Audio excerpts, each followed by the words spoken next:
Good evening, everybody. Welcome to this evening's Q&A session and presentation on EU citizens and citizens' rights in the UK post-Brexit.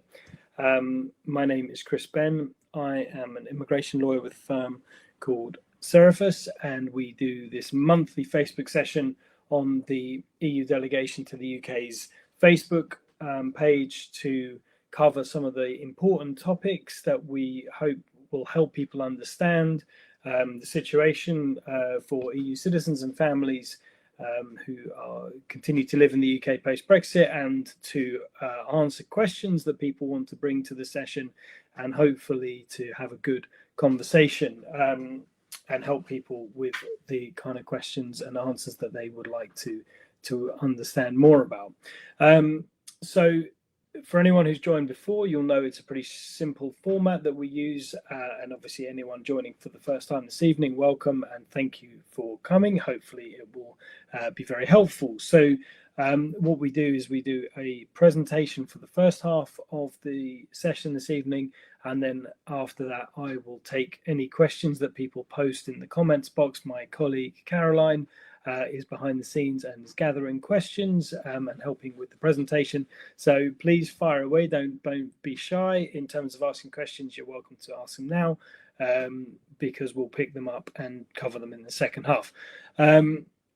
So we usually go for around about an hour. We'd aim to finish around 6:30, so that should give us plenty of time to deal with questions after the presentation. We will do a presentation on a topic that is either it's pertinent for some reason, either because it's to do with policies that the Home Office is promoting, or sometimes changes in policies for the Home Office, or to do with questions that we receive a lot of inquiries about, or if people are welcome to make suggestions via our social media contacts, and ask if you want anything particularly covered. So we try to cover the things that are most relevant to people during these sessions. This evening we're going to look at the situation for children of EU parents or parents with status under the settlement scheme. And part of the reason why we would want to cover this area is because it is an area that still creates confusion for people about whether their children need their own settlement scheme status, and this has been particularly highlighted by a recent independent monitoring authority, the organisation who promotes and protects citizens' rights in the UK post-Brexit. They did a survey of EU citizens and family members in the UK, and one of the main issues that arose in that survey was a potential lack of awareness about when children need their own settlement scheme application. And it's not just that survey, that is reflective of what we hear as well through our own stakeholder groups and from organisations on the ground helping people make applications to the settlement scheme. So we thought this is a good chance to cover this topic. It is complex in some areas due to the UK's nationality laws, which we're going to cover, and we just want to make sure that people are aware of the need to apply for children in some circumstances so that they have their own lawful status, because unfortunately with children, if they get left behind, then it may be many years until they establish that they don't have a lawful status, because quite often children are not checked for immigration status, and it's something that may not show up until they are young adults and do need to show immigration status. And that's an experience not just to the EU settlement scheme, it's something that happens with wider with migrant families. So we want to make sure that children have the status they need, and that they have proof of their lawful residence. So as you can see on this slide, we're going to cover a few different areas, which all of which are very relevant to the settlement scheme and to parents with status under the settlement scheme, and hopefully clarify some of those more complicated points. So we'll look first at children born in the UK, and I'm going to come back to this topic. I'll introduce it from the perspective of children who do need to apply to the settlement scheme, and then as the last point you can see we'll cover in the presentation, we'll be looking at children who are born British citizens, and I'll explain which children are born British citizens, and because that's important, because they don't need to apply to the settlement scheme. They're British nationals, and actually they should be applying for a British passport. So, but the first thing is to think about the children who do need to apply to the settlement scheme. So the first thing is really a key point to understand, is that children born in the UK may be British citizens, but they're not always British citizens. It's not the UK is not a country where simply being born on the territory or in the territory of the UK results in automatic British nationality. That was the case in the past, but it's not been for many decades. And so it's really important to be aware that just because you have children born here, they may not be British nationals. And obviously, if they're not British nationals, then they're going to need to have a status, because children are not automatically given an immigration status. Even if their parents have an immigration status, the children will not acquire that status automatically. So if they're not British and there's a connection to the EU settlement scheme, the likelihood is that the child will need to make, or the parent of the newborn child will need to make an application to the settlement scheme. So that's the first thing that needs to be considered whenever anyone approaches me to talk about children's status. The first thing that we'll look at, if the child is born in the UK, is whether they're automatically British, and if not, then we need to think about what application do we need to make for the child, and in the case of what we're talking about this evening, it's likely to be an application to the settlement scheme. So it may be that you will need to have those conversations with a qualified regulated lawyer, because you might not know if your child is born British. And as I say, that is the first step. That's the first thing to understand. And then if the conclusion is they're not British and they do need to apply to the settlement scheme, then we look at how to make the application. And we'll go on to the next slide now. Thank you. So generally, if both parents of the child have pre-settled status, then it's likely to be that the child will need to apply for their own status under the scheme. I'm going to come back to the position of parents with pre-settled status at the end of the presentation, because it's by far the most complicated thing to understand about how the child may be British. But if you have, let's say, two parents who are European nationals and have pre-settled status, and they've been living in the UK for let's say 4 years, then at that, if they have a child born at that point, then neither of the parents is likely to be considered a permanent resident, because they have pre-settled status, and therefore their child will not be born British and needs to make an application to the settlement scheme. So when you have a child born in the UK, there is a time frame that the Home Office has for the application to be made. The Home Office wants the child, or the parents of the child, to apply within 3 months of the birth of that child to make an application. So it's quite a quick turnaround time. It's not a lot of time, when you have a newborn child and they're under 3 months old, or even if they're over 3 months old, the likelihood is that you're not necessarily thinking about making an application to the Home Office as a number one priority. But you need to be aware of the time frame that the Home Office does give for a newborn child if they're born in the UK to apply, which is 3 months. It's important to know that each child has to have a separate application, because they each need their own status, so it makes sense. But so if you have twins born in the UK, and they need to have an application made within 3 months, and they need an application for each of the twins. So that's the first thing to be aware. Most applications to the settlement scheme, the easiest thing to do is to apply online, and normally what that involves is scanning a passport, or perhaps a national ID card if it has a biometric chip in it. But most passports these days have biometric chips in them. The Home Office has an app that you can use to scan the biometric chip, and that starts the application. It sets up the information in the application. It takes all of the biographical information from the passport or ID card, and then sets up a new application, which you then access using a link through the gov.uk website. And this is emailed to the parent, I'm assuming, is filling out the application for the child. So that's the most straightforward way to make an application to the settlement scheme.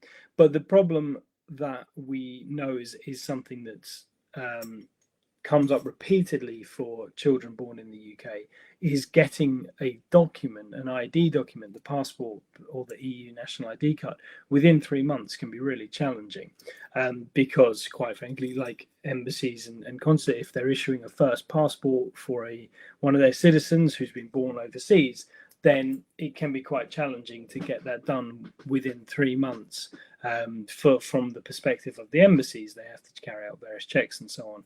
So we know that there's quite often a delay in the receiving that identity document, and that in turn can delay the application on behalf of the child. So quite often people will say, I couldn't apply until I got the passport for my newborn child. I'm going to come on to whether there's another way to make an application without a passport in a second, but just to say, if you are in that situation, so let's say it took 6 months to get the passport, and so you haven't been able to apply for your child, what happens then? Because I'm saying that, well, you should have applied within 3 months, and that is true. That's the way the rules are written. You should apply within 3 months, but the Home Office will still accept an application even if it's made after 3 months. So if you miss that 3 month time frame, the deadline to make the application, you can still apply.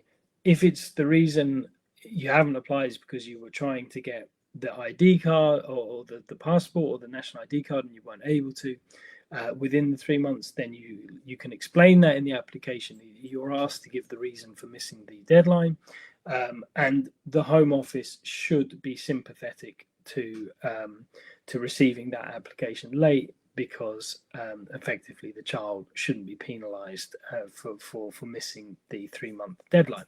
So you do still need to make an application. So don't fret, don't worry if you couldn't apply it in 3 months.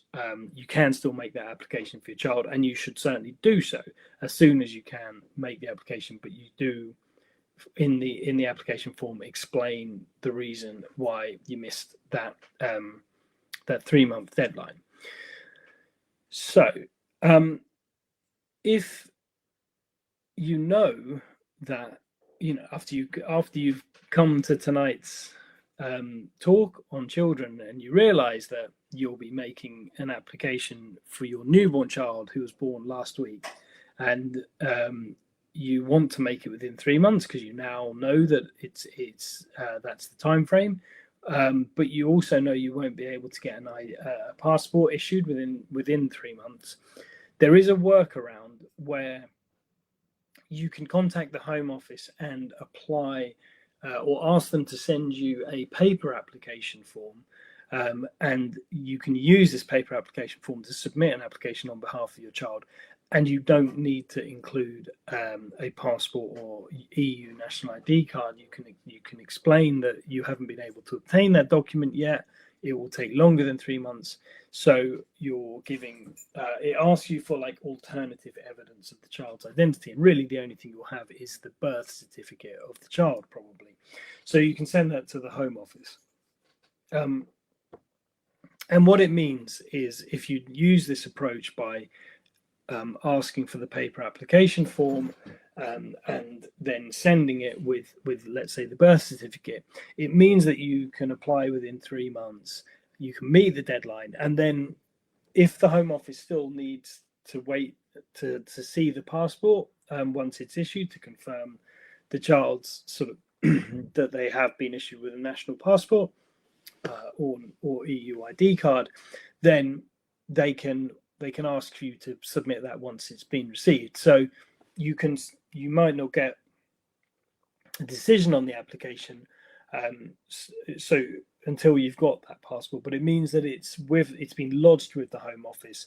They're already looking at it, or they're waiting to look at it. They know that you applied within 3 months, and you've kind of complied with the deadline. So it is an option. It's obviously, again, if someone approached me and said, my child was born 2 months ago, I'm not going to get an ID document within 3 months.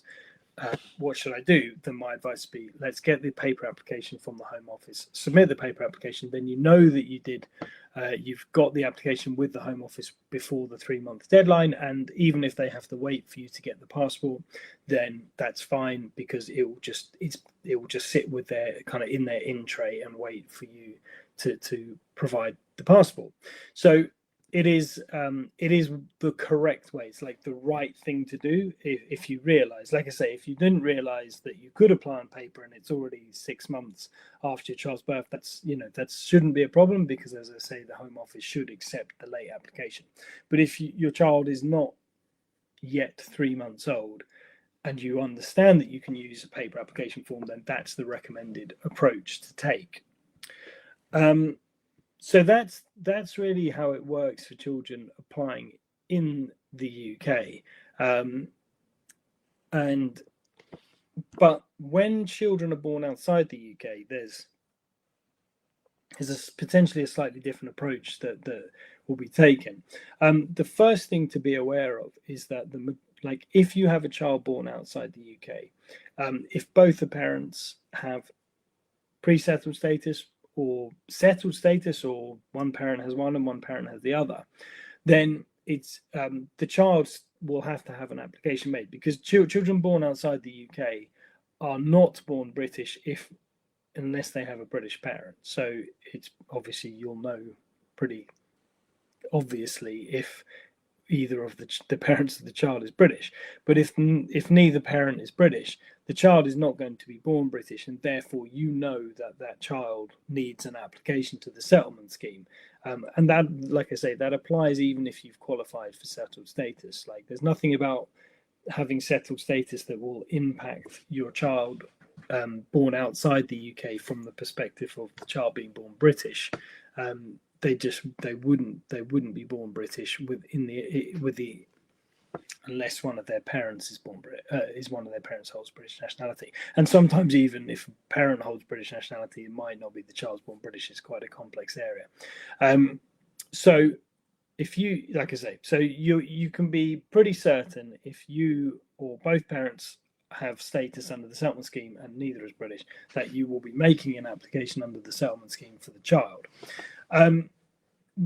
Because the child is born outside the UK, there isn't a deadline to apply for their status if they're applying from outside the UK, which is what the Home Office expects parents to do for their children. So if you, like I say, if you're parents of and you hold settled status and you go and have your children born in the home country that you come from, the child will need to have an application, but there's no deadline. So you can wait however long you want to, but when you want to return to the UK, you need to get your child status before you travel, because otherwise what will happen is you would turn up at the UK border and the border force would be able to see that the parents have status under the settlement scheme, but they wouldn't be able to see any status for the child because you haven't got them status, you haven't applied for status. And so technically that child doesn't have any right to enter the UK if you're bringing the child in to live here, because the child needs an immigration permission to come and live in the UK that they don't possess.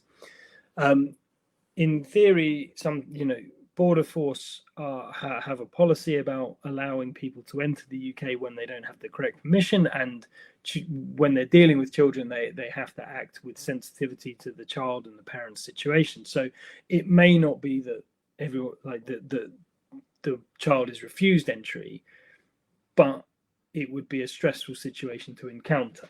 So again, if people approach me and they say, you know, oh, we've had a child born outside the UK, we're looking to come back to the UK, we both have settled status, what do we need to do?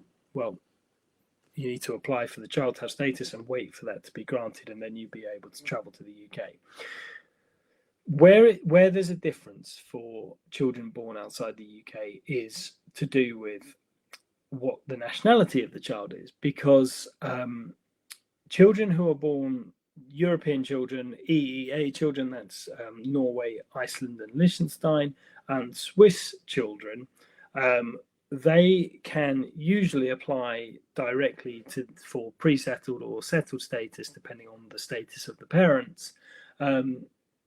And they can usually use you can use the Home Office scanning app to scan their identity document and make an online application.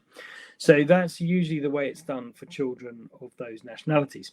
If your child does not have an EU and an EEA or a Swiss nationality, the likelihood is that they will need to apply for something called an EUSS family permit.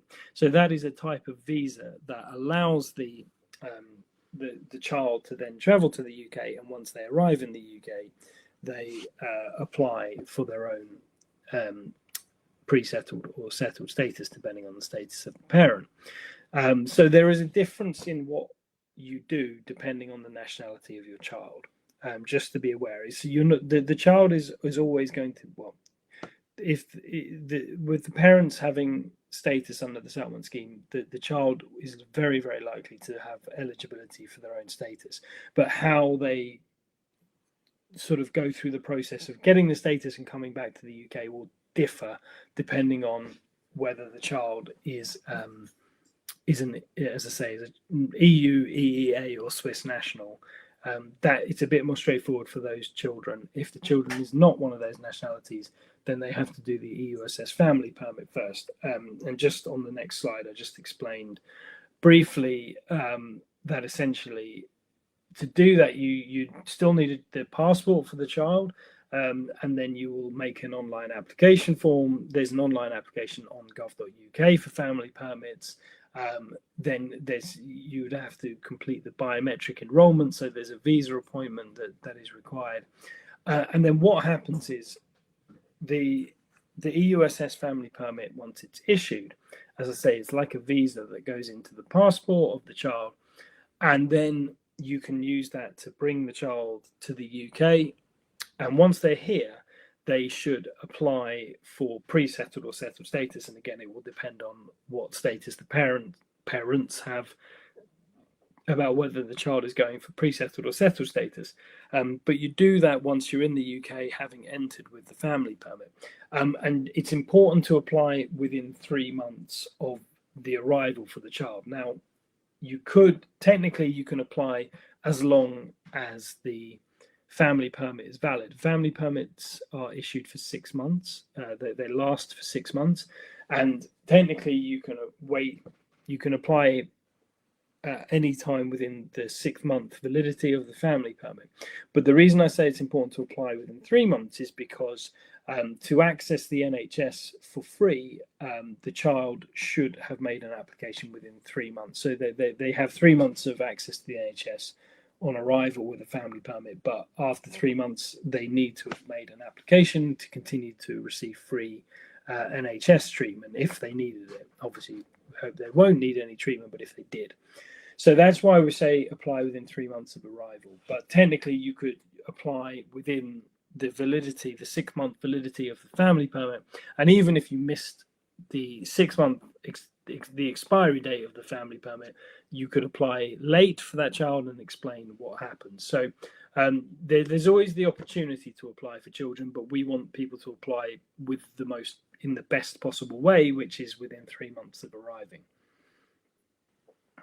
So the last slide on, oh sorry, it's the penultimate slide, I should say, is just setting out those deadlines. Again, I've just put them in a slide so you can see them, because as you know, the process depends on where you are in the UK, outside the UK, and depends a little bit on, if you're outside the UK, what's the nationality of the child. So there are different deadlines. It can be confusing.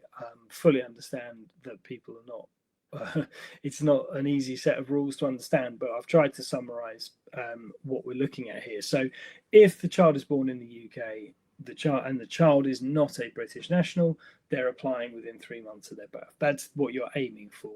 And if you miss that, then you can apply for them, but you need to explain why you missed the outcome, why you missed that 3 months.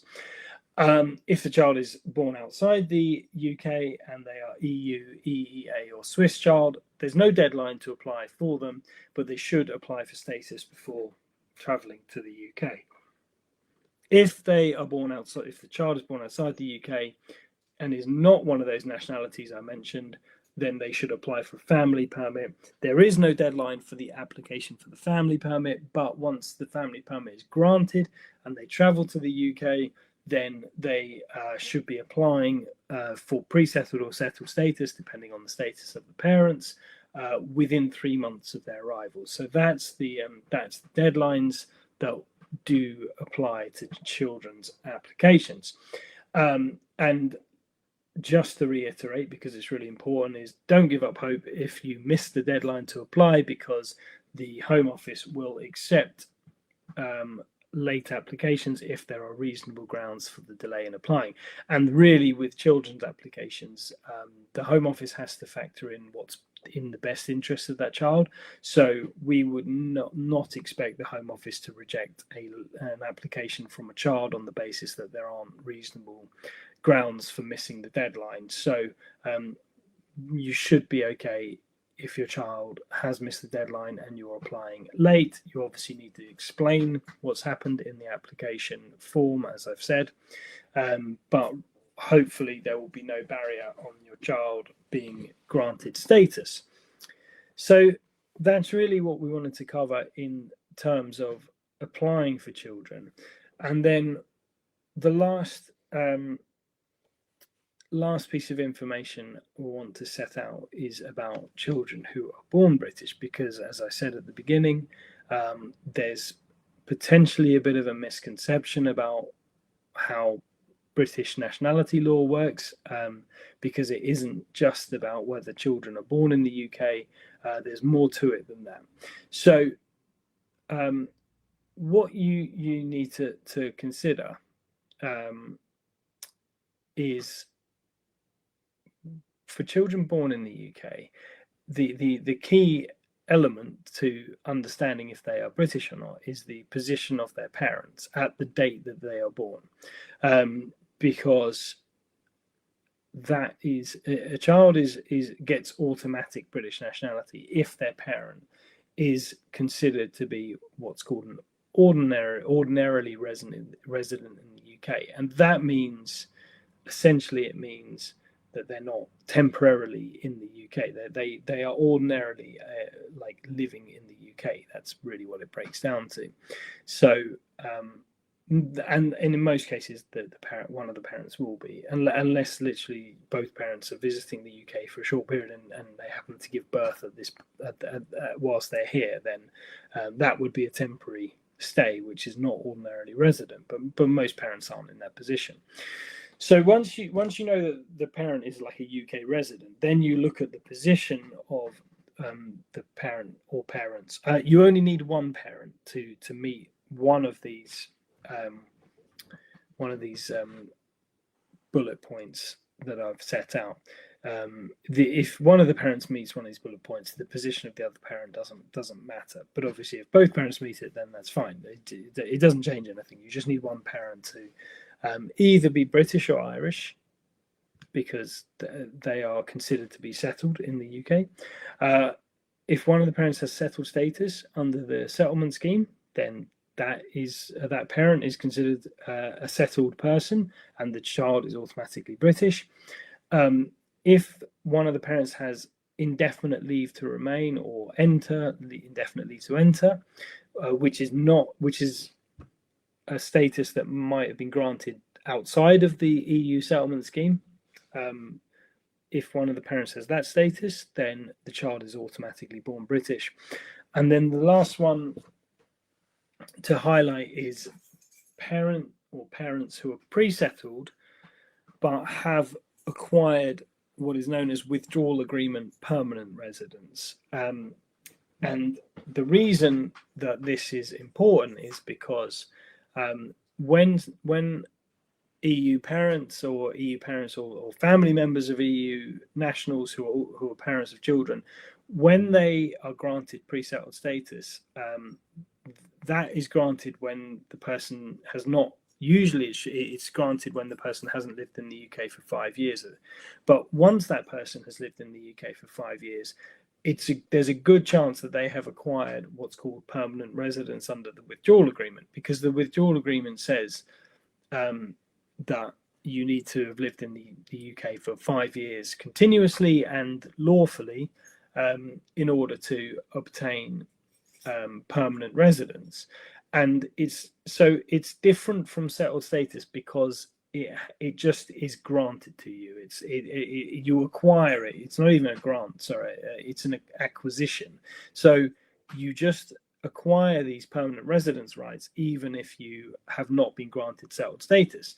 And so that's why some pre-settled status holders who have acquired permanent residence rights will have British children because that parent is considered settled. They are a permanent resident. That's what settled is.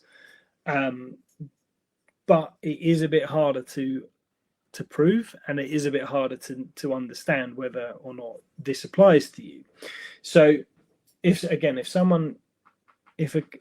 two parents came to me and said, we had a child born a few months ago, we need to know whether to apply to the settlement scheme or whether we're applying for a British passport, my first question would be to either of the parents lived in the UK for 5 years at the point the child was born. And if they say yes, then I say, okay, well, and what was that parent doing for the 5 years? What were they working? Were they running a business? Were they studying? What were they doing? A combination of different things, because that's how you can work out if the person has got permanent residence under the withdrawal agreement. But the first question is always, well, were you living here for 5 years at the date, or had you been living here for 5 years at the date your child was born? Because that's the first thing you need to understand. So it can be a little bit complicated if you have pre-settled status and you have children, but one thing to say is that a lot of people with pre-settled status, there are still around about 1.6 million people with pre-settled status. So an awful lot of people. But a lot of those people will have now lived in the UK for 5 years, because unless you were a sponsored family member who came after the Brexit took effect, then you have been living here since at least the end of 2020, and we're coming up to the end of 2025. So many people with pre-settled status are coming up to at least a 5-year residence period if they've not already arrived there. So if children are born now to parents with pre-settled status, there's a really good chance that those children are born British. But it does take a bit of working out to understand if that's the case. If you understand that your child is born British, then that is their legal position, and they should apply for a passport. The passport does not make them British. They are already British. The passport is evidence of that nationality, but you do not need a passport to be British.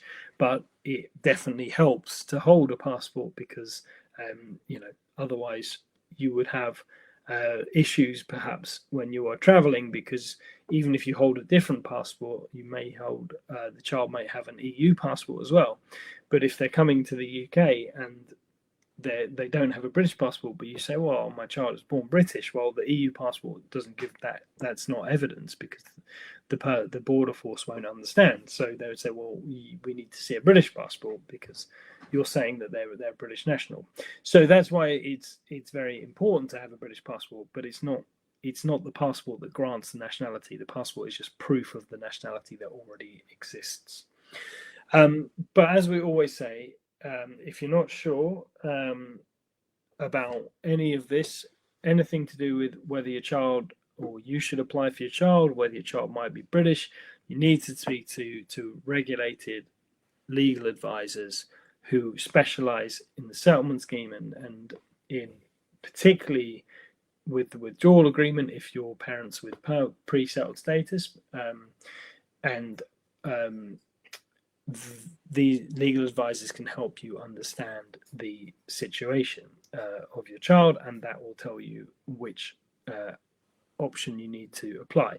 Doing nothing for your children is not an option, because at some point they're going to be called on to prove their legal status. So you need to make sure that it is in place for them, and that they can rely on that into the future. Because, like I say, it's definitely an area, it comes up consistently in the work that we do, that people are not being deliberately negligent. It's just it's awareness of how the UK sort of law operates for children, and the need to have proof of their status, if that's British passport or if that's EU settlement scheme status. It's just important that child has it in place so that they can rely on it into the future. Okay, so that was the presentation, and so hopefully that's been helpful if you join to understand more about your children or applications for children. But you can ask questions about anything to do with the settlement scheme or to do with citizens' rights in general, and Brexit. I'll do my best to answer it. If it's about the settlement scheme, hopefully I can answer it. If it's about other withdrawal agreement rights, then I may well be able to answer it. My colleague is Caroline, said that we haven't had any questions about this so far, so that's no problem. Hopefully it was still important and helpful information, but I'm just going to give it a little bit of time to see if anyone does want to add in a question, because you're very welcome to. What I will do whilst we're just waiting to see if anyone has any, just on our last slide, we always say to people to make suggestions, because we will look to have our next monthly session on the 19th of November, and we have plenty of time to hear suggestions from people, and we would like to, because we choose topics to talk about based on the kind of feedback that we get and the questions that we get asked, because you can ask our social media channels any questions at any time, and we will try to provide a written response to you, and we just look at that and say, well, what are people asking about, what is it, and also we, as I said, we cover Home Office announcements, policies that are really important to people. We'll cover those, but we do need the feedback, or we like the feedback, because it helps us to make sure that we're focusing in the right areas. That's the key. So please do feel free to contact us and ask us to cover any area that you think is something that you'd like to hear more about. And I would just say that, yeah, I think it looks like we're not going to have any questions this evening, which means a little bit of an earlier wrap up for the session, and that's absolutely fine. As I say, we will do these on a monthly basis, so there's always another opportunity to come back and to post some questions. So we haven't had anything that people would like to ask about, so we will close the session for this evening, and all that is left to say then is thanks for joining. It is appreciated participating, engaging with us, and hopefully what we can do with that is give you helpful information back and point you in the right direction if you need more information. So we'll close this evening session. So I'll say thank you. We'll see you next month on the 19th of November, exactly the same time. And please do get in touch with us before then with any of your questions or suggestions, because we'd love to hear from you.